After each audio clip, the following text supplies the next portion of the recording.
അരിയിൽ Shukkur വധക്കേസിലെ പ്രതിയായിരുന്ന 28ാം പ്രതിയായിരുന്ന PP Sureshan CPM Pattuvam പഞ്ചായത്തിലെ 14ാം വാർഡിൽ സ്ഥാനാർത്ഥിയാണ്.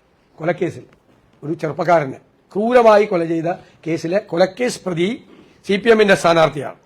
ഫസൽ വധക്കേസിലെ പ്രതിയായ കാരായി ചന്ദ്രശേഖരൻ അന്ന് ഈ ജില്ലയിൽ കയറാൻ പറ്റില്ല എന്ന് പറഞ്ഞതുകൊണ്ട്, കണ്ണൂർ ജില്ലയിൽ കയറാൻ പറ്റില്ല എന്ന് പറഞ്ഞതുകൊണ്ട് ചെയർമാൻ സ്ഥാനം രാജിവെച്ചു പോയാൽ വീണ്ടും സ്ഥാനാർത്ഥിയായി.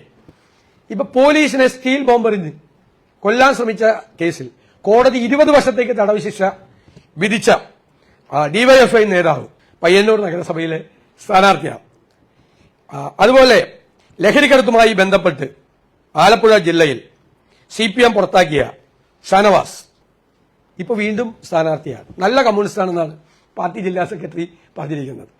പെൺകുട്ടിയോട് മോശമായി പെരുമാറിയതിനെ തുടർന്ന് പാർട്ടി നടപടി നേരിട്ട ആള് കരിവള്ളൂർ പെരളം പഞ്ചായത്തിൽ വീണ്ടും സ്ഥാനാർത്ഥിയാണ്. നേരത്തെ ലോക്കൽ സെക്രട്ടറി സ്ഥാനത്ത് നിന്ന് നീക്കിയ പ്രദീപനാണ് അവിടെ സ്ഥാനാർത്ഥി.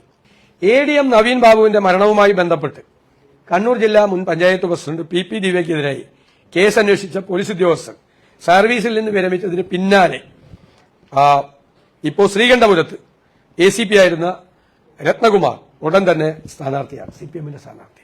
എന്ത് മെസ്സേജാണ് CPM ഇതുവഴി കൊടുക്കുന്നത്? വളരെ മോശമായ ഒരു മെസ്സേജാണ് CPM കൊടുക്കുന്നത്.